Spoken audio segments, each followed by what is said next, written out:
प्रश्न झाला आणि कोण आहे याचं उत्तर आहे. आम्ही सद्रूप आहे. पुढे आता कोणतं राहिलं? सद्रूप कशावरून आहे? सांख्य न्याय आणि अनुवादाचं मत खंडन केल्याच्या नंतर सांख्याने सांगितलं की पुरुष म्हणजे आत्मा हा स्वतंत्र आहे आणि प्रकृती ही स्वतंत्र आहे. पुरुष म्हणजे आत्मे नाना आहेत आणि प्रकृतीच त्याला भोगमोक्ष देते आणि नाना मांडले जरी आणि सुखदुःखादी जे धर्म आहेत ते बुद्धीचे मानून आत्मा म्हणजेच पुरुष नाना मानले आणि हे त्याचं नाना मानणं व्यर्थ ठरलं. पुन्हा जो न्यायवादी आहे तो न्यायवाद्याचं असं मत आहे आत्मा हा व्यापक आहे, अनेक आहे आणि जड स्वरूपाचा आहे आणि आत्म्याच्या ठिकाणी ज्ञान हा गुण आहे. त्याचंही मत खंडित झालं. आणि अनुवादी जो आहे, अनुवादी हा आत्मा मानून नाना मानतो आणि त्या ज्याप्रमाणे कस्तुरी सुगंध, छोटीशी कस्तुरी संपूर्ण परिसरामध्ये सुगंध किंवा त्या असणाऱ्या एखाद्या घरामध्ये ठेवल्याच्या नंतर सुगंध किंवा गंध पसरवते, त्याप्रमाणे हा अणु एवढा शरीरामध्ये असणारा एकाच ठिकाणी असणारा आत्मा शरीरामध्ये किंवा त्या व्यक्तीला पुरुषाला ज्ञानगुण प्रदान करतो. परंतु त्यांचंही मत खंडन केल्याच्या नंतर जो आत्मा आहे सत, या सत शब्दाची व्याख्या करताना वेदांतांनी असं केलं ज्याची कधीही निवृत्ती होत नाही किंवा जे त्रिकाल अबाधित असतं त्याला सत असं म्हणतात. मग सत या सत आत्मा हा तिन्हींनी जरी मांडला तरी मांडण्याची जी प्रक्रिया होती ती न्यायामध्ये किंवा अनुवादामध्ये आत्मा ही व्यापक आणि त्या ठिकाणी असणारं मन ही व्यापक असा जो दोष न्यायामध्ये न्यायकारांच्या मतामध्ये येत होता तोच दोष पुन्हा हा मध्यम परिमाणाचा मानल्यामुळे नव्य न्यायिकांमध्ये आला आणि मानल्यामुळे अनुवाद्यांमध्ये आला. परंतु वेदांताने असं सांगितलं तो सत्स्वरूप कसा, तर त्रिकाल अबाधित जो आत्मा आहे तोच त्या ठिकाणी सत्स्वरूप आहे आणि जे धर्म आहेत हे आत्म्याच्या ठिकाणी नाहीत, ते बुद्धीचे आहेत. असं आम्हाला आत्म्याचे नाही तेवढंच सांगण्याकरिता आम्ही सांगतो. परत तरी अज्ञान उपहित जे चैतन्य त्याच्या ठिकाणी असणाऱ्या अंतःकरण अध्यस्त आहे आणि अंतःकरणाच्या ठिकाणी हे सुखदुःखादी धर्म अध्यस्त आहेत. म्हणून आमचा म्हणण्याचा अभिप्राय एवढाच होता की तो आत्म्याच्या ठिकाणी सुखदुःखादी धर्म नाहीत. मग आत्मा कसा आहे, तर त्रिकाल अबाधित सत्स्वरूपाचा, म्हणजे तो निवृत्ती ज्याची कधीही निवृत्ती होत नाही असा आहे. परंतु मग आत्म्याला अधिष्ठान निवृत्तीकरिता आत्म्याची निवृत्ती काही जण मानतील तर पुन्हा आत्मा निवृत्ती होण्याकरिता आत्म्याला अजून एक अधिष्ठान मानावं लागतं. आणि जर शून्य स्वरूपाच्या ठिकाणी आत्म्याची अधिष्ठान मानलं तर शून्य स्वरूपाच्या ठिकाणी आत्मा किंवा कोणत्याही पदार्थाची निवृत्ती होऊ शकत नाही, कारण शून्य अधिष्ठान हे कोणत्याच पदार्थाला होऊ शकत नाही. जर दुसरा एक नवीन आत्मा अधिष्ठान मानला तर दुसऱ्या आत्म्याला पुन्हा निवृत्तीकरिता तिसरा एक आत्मा अधिष्ठान मानावा लागेल. अशी जी अनावस्था येते, म्हणून आत्माच केवळ सत्स्वरूपाचा आहे, म्हणून आत्मा सद्रूप आहे. चांगलं उत्तर आहे. आत्म्याची निवृत्ती मानतायत. जर आत्म्याची निवृत्ती मानली तर एक दुसरा आत्मा घ्यावा लागेल. पुन्हा तुम्ही विचारणार दुसऱ्या आत्म्याची अनवस्था नव्हतं काही दोष आहे. बरं, एखादा म्हणायला लागलं मी आत्म्याची निवृत्ती पाहिली, त्याचा अर्थ असा आहे निवृत्ती होऊ शकत, आपला चिरच्छेद आपण पाहू शकत, तसं आत्मा आपलं स्वरूप आहे ना. बरं, अनुमन्याचं कारण काय आहे? जे बहिर्मुख पुरुष असतात किंवा ज्यांना वेदांताचे संस्कार नाहीत असे जे अज्ञानी पुरुष आहेत, यांना किंवा बहिर्मुख वैराग्याचा आणि ज्ञानाचा ज्यांच्या ठिकाणी अभाव आहे अशा पुरुषांना त्या आत्म्याचं ज्ञान होण्याकरिता अत्यंत कठीण आहे किंवा जाणण्याकरिता अतिशय सूक्ष्म आहे, एवढाच श्रुतीचा अभिप्राय आहे. अत्यंत काय सूक्ष्म आहे, त्याचा बहिर्मुख माणसाला काय होत नाही आहे का नाही. आता हे जे ईश्वर आहे, ईश्वर हे फक्त तत्वज्ञानालाच माहिती आहे. बाकीच्या लोकांना ईश्वर म्हणजे सर्वांच्या दर्शनामध्ये तर ईश्वर त्याचा त्रैकालिक अत्यंत भाव आहे. आणि तो म्हणत असतो विश्व कसं निर्माण होते, दोघांच्या संमेलनापासून काय होते हे विश्व. मग ईश्वराच्या करता आपल्याला काय बहिर्मुख माणसाला कळत नाही ना. त्याच्याकरता कोणत्याही रूपाने होईना माणसाला या तत्वाचं काय झालं पाहिजे, ज्ञान झालं. म्हणून श्रुतीने अत्यंत सूक्ष्म असलेल्या आत्मस्वरूपाचं ज्ञान करून देण्याकरता आत्मा किम स्वरूप अणुरणीय अणुप्रमाण मानले. अणुप्रमाण सांगण्याचा उद्देश आहे का? मग काय सांगायचं आहे व्यापक? तुम्ही गोष्ट ऐकलेलीच आहे की जे कदम माले शिकवायचे तर एक पोरगा उशीर आला आपला पाठाला. म्हणजे कदम मावली म्हणाली, म्हणलं बाळ इतक्या लवकर हळूहळू पाठाला यायचं, इतक्या लवकर यायचं. मग इतक्या लवकर म्हणण्यामध्ये काय आहे? वेळेवर काय झालं पाहिजे? अभिप्राय काय आहे? मग श्रुतीचा अभिप्राय अनुसंगण्याचा का व्यापक? मग अनुभव का सांगितलं? त्याला त्याचं कोणत्याही रूपाने काय व्हावं? ज्ञान व्हावं. म्हणून दर्शनामध्ये आत्मा किती व्यापक आहे? निरपेक्ष व्यापक म्हणलं. विष्टभ्यामिदं कृष्णम एकंशेन. तुमच्या 11व्या अध्यायामध्ये जगत कसं आहे? तत्रैकस्थं जगत कृष्णम प्रविभक्तं अपश्यत देवदेवस्य. बरं का? ज्या विराट पुरुषाच्या केसाच्या ठिकाणी बरं का अनंत सृष्टी आहे. किती? कोणाच्या ठिकाणी? केसाचे. तत्रैकस्थं जगत कृष्णम प्रविभक्तं अपश्यत देवदेवस्य. मग अर्जुनाची भ्रांतीच निवृत्ती. तसंच विस्मया विष्णू भृतुर्ममा आणि एकदम प्रणम्य शिरपा ताट उभा होता, दंडवतच घातलं. प्रणम्य शिरसा देव. काय गोड अध्याय आहे त्याच्यामध्ये आहे ना. कोणता अध्याय? 11. केवळ दिवी सूर्य सहस्रस्य भवेत् द्विगुपदुत्थितः यदि वा सदृशी साक्षात्. किती सूर्य एकत्रित केले? सहस्र. आणि त्यांचा जेवढा प्रकाश होईल तो आत्मस्वरूपाच्या ठिकाणी एकंचित आहे. केवढा प्रकाश असला पाहिजे. आता कोणतं राहिलेलं आहे आनंद स्वरूप. तुम्हाला बरंच होऊन गेलेलं आहे आतापर्यंत. दुसऱ्या तरंगात, चौथ्या तरंगात आत्मा हा दुःख स्वरूप नसून किम स्वरूप आहे. तो जिथे जिथे आनंद होते तो आनंद कोणाचा आहे? मुळामध्ये आत्म्याचाच आनंद आहे.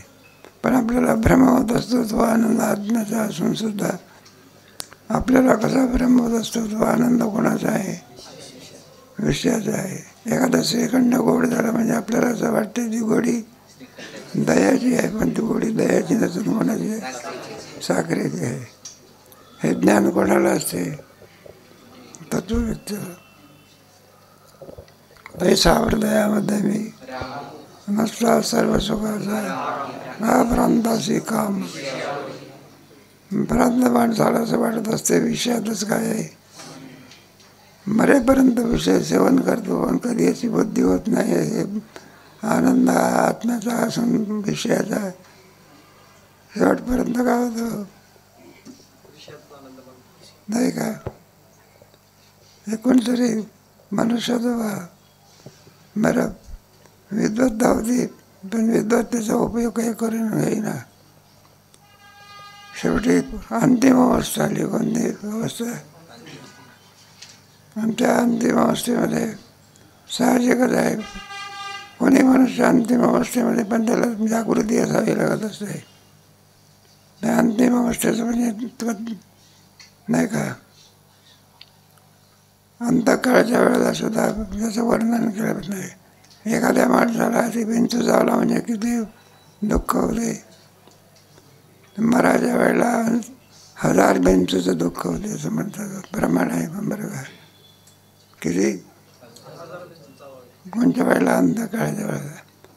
आणि असल्या वेळेला त्याला कमी चिंतन करावं कुठं ज्ञान राहते काय? पण अभ्यास केला असेल तर परमात्मा ज्ञान देतो. तेषामाम नाही ददामि बुद्धियोगंतम ददामि भक्तियोगंतम येन माम उपयांती. म्हणून विषयामध्ये सुख आहे, मोठ्या मोठ्याची भ्रांती काय होत नाही, निवृत्त होत नाही. सामान्य माणसं त्या सोडून कोणाची मोठ्या मोठ्या माणसाची भ्रांती काय होत नाही. विद्वान असून सुद्धा डायबिटीज सोडत झालेलं आहे, सगळं काहीतरी म्हणतो श्रीखंड वाढा वाढा.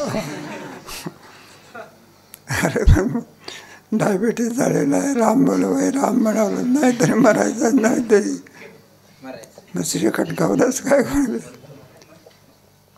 मग ज्याची भ्रांती विषयामध्ये सुख आहे ही ज्याची भ्रांती निघून गेली, आत्माचा आनंद रूप आहे असा ज्याचा बोध आहे त्याला संत म्हणायचा. काय म्हणायचं? विषयी सुख आहे हे बोलण्याची सारिखे नव्हे, विज्ञ स्मरणे कान पाहे. मग ज्ञान काय करत आहे? मग ज्ञान दुसरं काही करत नाही, भ्रांती निवृत्त करते. काय करते? तोही विषयामध्ये आनंद आहे असं मानतो, तत्वज्ञ पुरुषही मानतो. पण एकाला आहे हा आनंद विषयाचा आहे आणि एकाला आहे आनंद विषयाचा नसून कोणाचा आहे. मग दो म्हटलं काय खरं, चौथ्या तरंगामध्ये होऊन गेला पुढे. परिच्छेद क्रमांक 37. आत्मा आनंद स्वरूप आहे, तसाच आत्मा आनंदरूप आहे. जर आत्मा आनंदरूप नसेल तर अनुकूल विषयाच्या प्राप्तीने अंतःकरण वृत्तीत आत्मस्वरूपानंदाचे भान होते, ते होणार नाही. आत्मा जर आनंदरूप मानला नाही मग काय होईल आपल्याला? मग आहे आनंदात आहे तरी कोणाचा नाही का? बरं बुद्धीचं आहे असं मग कार्य आहे किती काय आहे? पंचमहाभूताचं काय नाही का? बरं कोणत्याही याचा आपण मग विषय काय करत असतात? विषय आनंद स्वरूप नाही, फक्त बहिर्मुख वृत्ती अंतर्मुख करतात. काय काम आहे त्यांचं? आतापर्यंत कोणती वृत्ती होती? बहिर्मुख. आणि विषय प्राप्त झाला म्हणजे कोणती वृत्ती होते? आणि अंतर्मुख वृत्तीत ब्रह्माचं काय पडते? ब्रह्म आहे दुःखरूप आहे का आनंदरूप आहे? आणि तो आनंद विषयाचा नसून आपल्याला ब्रह्म होत असतो. आनंद कोणाचा आहे? विषयाचा आहे. ज्याचा हा आनंद विषयाचा आहे ब्रह्मनिवृत्त झाला त्याला तत्ववेत्ता म्हणून. ते जोग महाराजासारखे स्वानंद. मग त्याच्या आनंदाला विषयाची आवश्यकता असते का? स्वयं आनंद असं. दोन्ही त्याचे पंचदशी ग्रंथ आहे ना, त्याच्यामध्ये आहे ब्रह्मानंद आणि विषयानंद दोन प्रकार केले. विषयानंदाच्या बाबतीमध्ये आहे त्या स्थितीमध्ये तेवढा जर राहत असतो की त्याच्यामध्ये स्थित्यंतर होते नाही काय. 1-2 लाडू खाणं झाल्यानंतर तिसरा लाडूला नको म्हणतो तो. काय म्हणतो? मग समप्रमाणात राहते का तो? अनिर्वचनीय प्रेमस्वरूपम मुखास्वादनवत प्रकाशाचे क्वापी पात्र गुणरहितम हा जो आनंद असतो. मग भक्ती प्रेम सुख पंडित वाचक ज्ञानी असे. जाऊ द्या, आपल्याला काय सिद्ध करून दाखवायचं आहे? आत्माच किम स्वरूप आहे. विषयाचा आनंद मुळेच नाही. कार्यामध्ये कुठं आनंद असतो आहे? नाही. मला किती जरी केलं तर चुकून जरी खाल्लं बरं का, तरी सुद्धा आनंदाचा कुठे त्याच्यात त्रैकालिक अत्यंत अभाव आहे. कोणता? हे बाय वेळ होता थोडा आपला एक ग्रस्त आपला कुठेतरी खोलीमध्ये शिवत होता बघा. असा बारीकशी एवढी खोलसी होती. ते शिवता खाली ती सुई पडली, खोलीमध्ये लाईट गेली, सगळं काय पडलं? अंधार. पण रस्त्यावरची लाईन काय होती? चालू होते. मग याने काय केलं? ती सुई कुठं शोधू लागला? रस्त्यावरती. त्रस्त मनुष्य आला. त्याने सांगितलं, हो गणपतराव काय शोधतो? म्हटलं सुई हरवली, शोधतो म्हणाला. त्याला वाटलं मिळेल ती सुई. पुन्हा अर्धा तासाने आला. म्हणलं, हो गणपतराव काय शोधतो? म्हटलं सुई शोधता, अजून सापडली नाही का? मदत करू लागला. काय करा? जरी आणखी शोधून आली तरी सुई काय होईना. मग त्याने विचारलं यार ते इतका शोधतो तरी सुई सापडत नाही. म्हटलं का ते सुई हरवली कुठे? म्हणजे घरात. शोधतो कुठे? मिळेल का? मग रस्त्यामध्ये सुईचा कोणता अभाव आहे? काही करायला त्याला. त्याप्रमाणे विषयात आनंदाचा कोणता अभाव आहे? सुई कुठं हरवली? पाहतो कुठे? विषय वडी बोलले आता याची कोण करे? ठेव कसं आहे. गावी आपला दृष्टांत वाचा. विषयात मुळीच आनंद नाही याचे वर्णन चतुर्थ तरंगात सांगितलेच आहे. त्याबद्दल येथे थोडा अधिक विचार करावयाचा आहे. ज्या विषयापासून एकास आनंद होतो त्याच विषयापासून दुसऱ्यास दुःख होते. जसे सोमलातील किड्यास सोमलापासून, सर्प पाहून सर्पिणीस, सिंह पाहून सिंहिणीस आनंद होतो आणि अन्य पुरुषास दुःख होते. आता चाललं आहे आपलं ते आनंद विषयाचा कथा नाही. मग विषयाचा आनंद आहे सर्वांना सारखा झाला पाहिजे ना. काय झाला पाहिजे? कोणी जरी साखर काढली तरी प्रत्येकाला ती कशी लागते? गोडच लागते.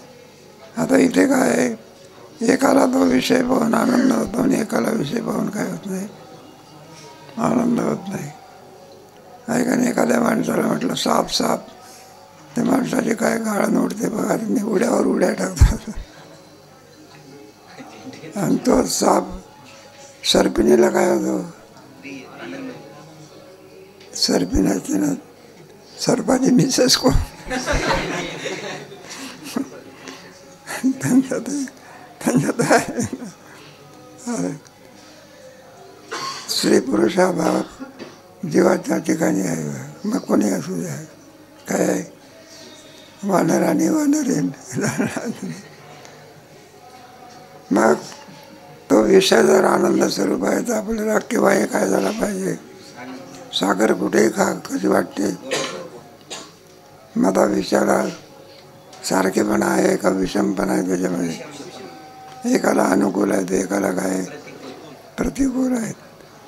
सर्प आपल्याला काय सर्पिणीला नाही सतत तुमच्या चौथ्या तरंगामध्ये आहे का? एखाद्याचा एक मुलगा की कोणता एक मुलगा हरवला, 2 महिने झाले कुठे नाही, घरातच आला. मग त्याची आई जी असते ती व्याकुळ होत असते आणि ते मला शोधून तो घरी आला. 2 महिन्यांनी हरवलेला मुलगा मिळाल्यानंतर आई वडिलाला किती आनंद होतो. नाही त्या आनंदाची विषय आहे. बरं, चांगली गोष्ट आहे. कालांतराने थोडा उन्हाळा निघाला बा. काय निघाला? चोऱ्या करायला लागला. नाही ते व्यसन करायला लागला. कोणाच्या लग्नाला गेलेल्या माणसा तिथे लग्नातल्या माणसाच्या चपला होता, एक चपला मग आता बाया लोक तक्रार करायला लागले. म्हटलं गोविंद गंगूबाई तुमचा मुलगा उन्हाळक्या करतो, काय करतो, असं करतो. आणि पुढे काही नाही, नुसतं शिकत नाही, काही करीत नाही. मग आई वडील का आता आई वडिलाला तो हवासा वाटतो का नकोसा वाटतो? का वाटतो? आता वृत्ती अंतर्मुख होत नाही. आणि आतापर्यंत वृत्ती काय करत होती? अंतर्मुख झालेल्या वृत्तीमध्ये आत्म्याचं प्रतिबिंब पडतं. आणि ते प्रतिबिंब आत्म्याचं असल्यामुळे आत्मा किम स्वरूप आहे असं आहे ना. थोडी जरी साखर भाजीमध्ये पडली तरी ती आपला गुण निवृत्त करीत नाही, गोडेपणा निघून जातो का? त्याप्रमाणे प्रतिबिंब जरी असलं तरी ते किम स्वरूप आहे. मग ते विषयाच्या विषयात आनंद नाहीच मुळामध्ये. काय सिद्धांत आहे ते पंचदशीमध्ये आनंदाचे 5 प्रकरणं केलेले आहे. त्याच्यामध्ये एक विषय आनंद हे प्रकरण आहे. त्याच्यात खूप विचार केलेला आहे. फक्त विषय काय करतात? इच्छेची निवृत्ती, एवढंच करा. आनंद देतात नाही. विषय प्राप्त झाले म्हणजे काय? आतापर्यंत वृत्ती काय होती? विषय प्राप्त होईल किंवा न होईल, होईल किंवा न होईल, आणि विषय काय झाला? आणि मग विषय प्राप्त झाला म्हणजे त्याच्यात ब्रह्माचं प्रतिबिंब पडते. ते ब्रह्म आनंद स्वरूप असल्यामुळे मग आपल्याला भ्रम होत असतो. विषयापासून आनंद झाला तेव्हा विषयापासून आनंद होणे कधीही शक्य नाही. चिंचेचं फळ किती जरी वाढलं तरी सुद्धा ते काय लागणार? ते कुठं गोड लागत असते का? मग आपल्याला हे आपल्याकडे चिंचाचं इतकं महत्त्व नाही बघा. हे तामिळनाड वगैरे खालचे आहे ना, ते इडली सांबार म्हणतात. ते त्याच्यामध्ये आंब्याचे जसे वृक्ष असल्यामुळे आपल्याला आनंद आहे, त्याप्रमाणे त्यांना चिंचेच्या एखाद्या मुलीचं लग्न करायचं असलं तर पहिले विचारते चिंचेची झाडं कशी जाऊ द्या. आणि अन्य पुरुषास दुःख होते ते त्या विषयाच्या ठिकाणीच आनंद असता तर सर्वांना आनंदच झाला असता. काय काय मग एकाला आनंद होतो आणि एकाला काय होत नाही? का होत नाही? एकाची वृत्ती स्थिर होत नाही म्हणून विषयापासून काय होत नाही, आणि एकाची वृत्ती अंतर्मुख होते म्हणून विषयापासून काय होतं? फक्त विषयाचं काम एवढंच आहे, वृत्ती आहे का नाही? वृत्तीची हे करणे. चंचल वृत्ती विषय प्राप्त झाल्यानंतर काय होत असते? आणि स्थिर झालेल्या वृत्तीमध्ये काय असतं? आनंद. आपण आरसा असा घेतला, मग आपल्याला प्रतिबंध दिसते. उलटा ठेवला तर दिसते का प्रतिबंध? मग कसं करावं लागतं? असं जाऊ द्या. पुढे दुःख कोणासही झाले नसते. जसे अग्नीच्या ठिकाणी सत्यत्वाने उष्णता आहे, त्या अग्नीशी कोणाचाही स्पर्श झाला तरी त्यास उष्णतेचीच प्रतीती येते. त्याप्रमाणे विषयाच्या ठिकाणी आनंद असताच तर कोणासही त्या विषय संबंधापासून आनंद झाला असता. विषयात जर आनंद स्वरूप आहे मग कोणालाही सुद्धा त्याच्यापासून काय? कुठेही खा, केव्हाही खा, कसंही खा, गोड काय लागणार? गोडच लागणार. लघवीच्या रांगेमध्ये उभे राहिलेला मनुष्य आहे आणि तिथे त्याला जरी गोड दिला तरी काय लागतो? घरात बसून खाल्ला तरच गोड लागतो. लघवीच्या ठेवमध्ये काय कडू लागतो? कुठेही खा, केव्हाही खा, गोडी येतच काय? म्हणून स्वरूपाचा त्याग करू शकत नाही. त्याला स्वस्वरूप असं म्हणतात, आहे ना. किती जरी प्रयत्न केला तरी काय होत नाही, त्याच्यामध्ये अभाव होऊ शकत. त्याला स्वरूप म्हणायचा आहे का? दागता अग्नीचं काय स्वरूप आहे? ओला करणं हे पाण्याचं काय आहे? प्रत्येकाचं स्वरूप असतं. प्रकाश आहे सूर्याचं काय? असं थोडंच आहे की प्रकाश ठेवून सूर्याला स्वरूप ज्याचा कधी अभाव होऊ शकत नाही त्याला स्वरूप म्हणतात. स्वरूप म्हणजेच तो पदार्थ. तेव्हा गोडी हे साखरेचं काय स्वरूपाचं ज्याचं स्वरूप असते त्याचा वियोग कधी होऊ शकत नाही. म्हणून आत्माच घेऊन स्वरूप आहे. पुढे वेदांत मताप्रमाणे जेव्हा पुरुषास विषयाची इच्छा होते तेव्हा त्या इच्छारूप चंचल वृत्तीत आत्मानंदाचे भान होत नाही. काय होते? वाक्यवाचा म्हणा. वेदांत मताप्रमाणे जेव्हा पुरुषास विषयाची इच्छा होते तेव्हा त्या इच्छारूप चंचल वृत्तीत आत्मानंदाचे भान होत नाही. कारण काय झालं? विषयाची इच्छा झाली तर मला स्थिर वृत्ती काय झाली? त्या चंचल वृत्तीमध्ये आत्म्याचं भान होत नाही. वृत्ती स्थिर पाण्यामध्ये आपलं काय दिसतंय आणि चंचल वाहणाऱ्या पाण्यामध्ये चंचल वाहणाऱ्या आपलं प्रतिबिंब दिसते का? मग वृत्ती काय असावी लागते? स्थिर. मग विषयाच्या प्राप्तीने वृत्ती काय झाली? कारण आतापर्यंत वृत्ती काय होती? आणि आता वृत्ती काय झाली? त्याला विषय प्राप्त होणार आहे याला मोद म्हणतात. विषय प्राप्त झाल्यानंतर जो आनंद त्याला प्रमोद म्हणायचा. मोद प्रमोद असे 2-4 प्रकार आहेत. आणि ज्या वेळेला विषयाचं सेवन करतो त्यावेळेला त्या मोदाचे. प्रत्येक आनंदामध्ये सामान्यता आहे का विशेषता आहे? नाही काय. आत्मा आपल्याला विषय प्राप्त होणार आहे असं जरी कळालं तरी काय होतं? कोणताही विषय ते आवडीचा विषय.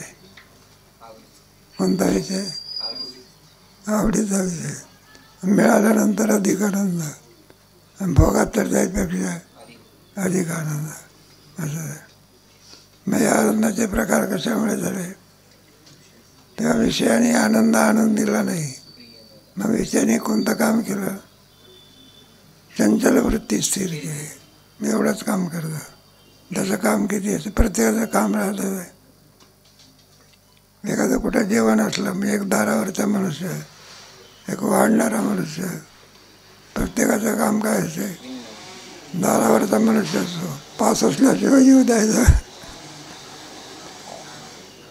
जेव्हा जेव्हा राहताना मग दारावरचा मनुष्य काय म्हणत असतो? म्हटलं पास आहे का? चला. पास नाही का? चलो. वाढणाराचं काम कोणतं असते? वाढायचं. तसं प्रत्येकाचं काम काय? मग विषयाचं काय? फक्त वृत्तीला काय करायचं? काय काय आनंद देण्याचं काम आलं का? त्या वृत्तीमध्ये पडलेल्या प्रतिबिंबाचं काम आहे. कारण आत्मा किंवा स्वरूप आहे. म्हणून विषयाचा आनंद रचून कोणाचा आहे? जेव्हा अनुकूल विषयाची प्राप्ती होते तेव्हा इच्छारूप वृत्तीचा अभाव होतो. मग त्या निश्चल वृत्तीत आत्मानंदाचे भान होते. कोणता विषय पाहिजे? मात्र अनुकूल पाहिजे. म्हणजे मग वृत्ती काय होते? स्थिर होते. आणि प्रतिकूल बिंद विषय असेल तर त्याचा स्वीकार करते का वृत्ती? असं आहे ना. त्याच्यामध्ये ते आम्ही जेवायला बसायचो ना, मग त्याच्यामध्ये मग एखादा मनुष्य असतो ना, एखादा मनुष्य सांगितलं कारल्याची भाजी मोठ्या आवडीनं काय करतो? वाढायला लावतो. आणि एखादा मनुष्य असतो तेवढाही समोर जागे. कारण एकाला काय आहे ती अनुकूल, एकाला काय आहे प्रतिकूल. ज्याला प्रतिकूल आहे तो म्हणतो जा पुढे, अनानुकूल असेल तर इकडे वाढके. म्हणून वृत्ती स्थिर करण्याकरता कोणत्या विषयाची इच्छा असावी लागते? अनुकूल. प्रतिकूलात वृत्ती चंचल होत असते. उलट स्थिर होण्याच्या ऐवजी काय होते? चंचल होत असते. आणि अनुकूल विषयात चंचल वृत्ती काय होते? स्थिर झालेल्या वृत्तीमध्ये आत्म्याचं काय पडते? हा आरसा जर हालत असेल कसा सारखा, त्याच्या प्रतिबिंब दिसते का? मग आरसा कसा असा लागतो? पाणी जर हालत असलं आपलं प्रतिबिंब दिसते का त्याच्या? पाणी कसं पाहिजे? स्थिर पाहिजे. तसं प्रतिबिंब होण्याकरता वृत्तीची चंचलता नाहीशी झाली पाहिजे. वेदांतशास्त्र काय करते? योगशास्त्र काय करते? चंचल ही मन कृष्ण तस्याम निग्रम्य वायू. वृत्तीचा स्वभावच आहे, मनाचा स्वभावच आहे. संकल्प विकल्पात्मकम चंचल ही मन प्रमाती. नाही का? एखाद्या कथेमध्ये बाई एखाद्या लहान मुलाला घेऊन येते. मग ते लहान मुलं स्थिर बसत असतं का ते? बरं का? कारण लहान मुलाचा चंचलता काय स्वभाव आहे. मग लहान मुलाप्रमाणे त्याचा बाप असा चंचल होत असतो.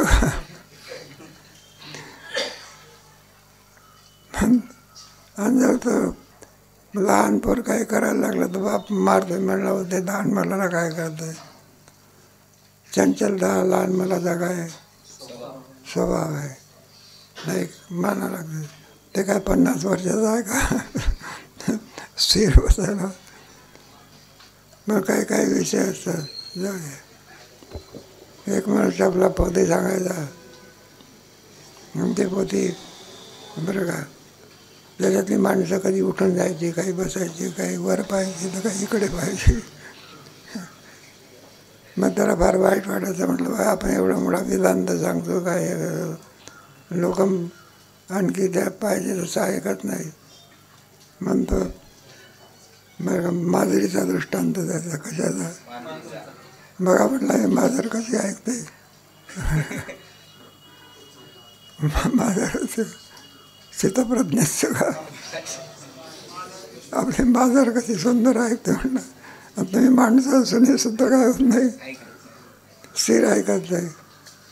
नेहमी नेहमी म्हणायचं बघा. मग पाहिलं म्हटलं पुराणिक बा नेहमी नेहमी माजरीचा दृष्टांत देऊन काय करतात, सांगतात बरं का. मग त्याने काय केलं, एका ग्रस्तानी खिशामध्ये उंदीर आणला. कोणाचं पिलू आणलं, उंदीर आणलं. आणि ते पुराणिक दृष्टांत बघा म्हणायला लागले, माजर किती सुंदर काय ऐकते, पोते ऐकते. आणि ते माणसं ऐकत असून काय करत नाही, ऐकत नाही. मग त्या माणसाने काय करते, पिलू काय केलं, मी उडी मारली. मग माजराने काय मारली, उडी मारण्या माजराचा काय स्वभाव आहे बरं का. त्याप्रमाणे वृत्ती स्थिर करणं हा विषयाचा काय अनुकूल विषयाचा स्वभाव आहे. आणि तो वृत्ती अनुकूल म्हणजे स्थिर करतो. स्थिर झालेल्या वृत्तीत आत्म्याचा, आणि आपल्याला भ्रमास आहे क्रमाने क्रिया होते का युगपद होते. आणि असा भ्रम तो विषयात काय आहे, आनंद आहे. कोणीतरी आपला जावे बा मित्राला घेऊन गेला बा कुठे सासूरवाडीला. पहिली दिवाळी होती, नाही समजलं का पहिली दुसरी. नुकतंच लग्न आहे. आणि तिथं मोठे आरसे होते मला. आणि दुसरे आरसे, दोन आरसे.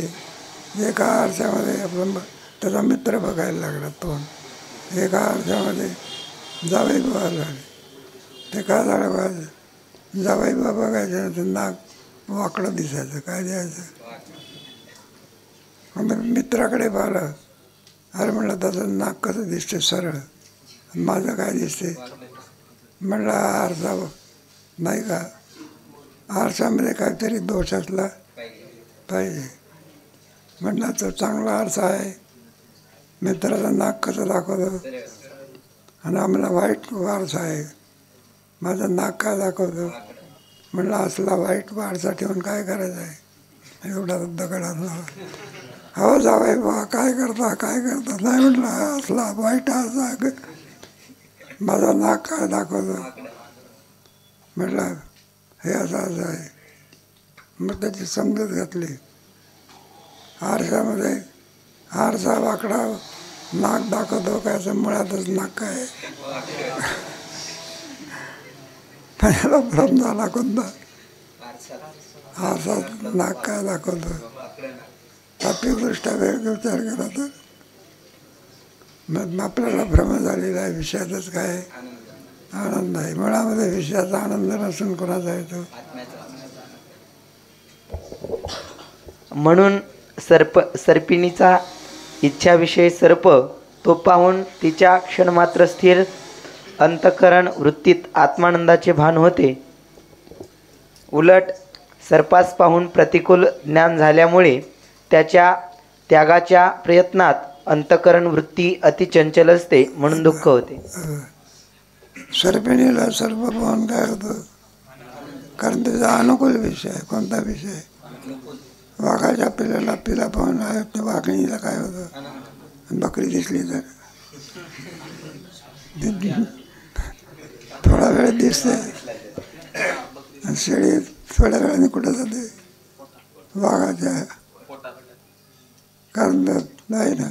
आणि तेच तिचं पिलू असेल तर त्याच्यापासून काय होतं. एवढंच लावायचं, एक अनुकूल विषय आहे, दुसरं कोणता प्रतिकूल विषयामध्ये वृत्ती चंचल होते म्हणून आनंद नाही. आणि अनुकूल विषयामध्ये वृत्ती काय होत असते, स्थिर झालेल्या वृत्तीमध्ये आत्मानंदाचं काय भान आहे. हे ज्ञान होणारा असते संताला असते. म्हणून तुकोबाच्या नाटामध्ये आहे ना, विषय ओढी बोलले जी नोपजय नारायणी भाव पावनी ठाव. मनुष्य देहाला येऊन सुद्धा ज्ञान प्रकरणामध्ये परमात्म्याविषयी मुळीच प्रेम नाही आहे ना. मग भगवत प्राप्तीचा देह कोणता आहे म्हणून हेच देही घडे अनेक आहे ज्ञान. एक मनुष्य खेरीज करून कुठे एखादा श्रीमंत आपल्याबरोबर कुत्र घेऊन येतो, ते कुत्री सुद्धा दर्शनाला जाते. माझा दर्शनाचा आनंद कुत्र्याला आहे का मालकाला आहे? कुत्र्याला काही कळतं का त्याच्यातलं? करता त्याला काही नाही. म्हणजे कुत्रं असते बघा, शिकवलेली कुत्रं. एखादा सीताराम बुवाने दाखवला होता, किती रुपयाचं कुत्रं होतं ते. म्हटलं किती रुपयाचं कुत्रं?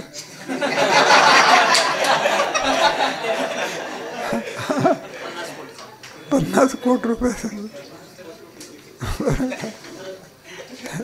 त्याच्यात आम्हाने सुद्धा काय म्हणते कमी पडेल की. मग त्याच्यात गुण असले पाहिजे, काय असले पाहिजे बरोबर. ते वासावरून आणि काय करतं ते. ज्या माणसाने चोरी केली असेल ना, त्याची पावलाची जरी खूण असेल तरी बरोबर त्याच्या खुणीवरून ते काय करतं, दृष्टांत द्यायचं. तेव्हा दर्शनाचा आनंद मालकाबरोबर जरी कुत्रा आला असला, कुत्र्याला आनंद आहे का मालकाला आहे? कुत्र्याला का नाही? ती येऊनच नाही. फक्त भक्तीची येवणी कोणती आहे? आणि काय ज्ञान? मग ज्ञान मनुष्य गेला की काय झालं? भक्ती नावाची क्रिया काय झाली? संपली. जाऊ द्या. म्हणून पाडता पडत पडते त्याची ते सांगू किती जरी मी चाड तरी भक्ती. कोणत्या अध्यायातली बघे सुंदर काय त्याच्यामध्ये भक्तीची किती आवश्यकता आहे, त्याचं सामर्थ्य किती आहे. किती जरी पापी मनुष्य असला तरी त्याला पुण्य करण्याची शक्ती भक्तीत आहे. अपिचेत सुख भजते माव क्षिप्रम भवती शांती. दुष्टाला सुद्धा पुण्यवान करण्याची शक्ती कोणाला आहे? भक्तीमध्ये, रामनामामध्ये. तात्पर्य काय निघालं आतापर्यंतच्या विषयामध्ये? एवढंच निघालेल्या विषयामध्ये सुख नसून ते सुख आत्म्यातच आहे. पण आपल्याला भ्रममुळे कोणाचं वाटत असते? विषयाचं वाटते. पुढे संपलं का? हा,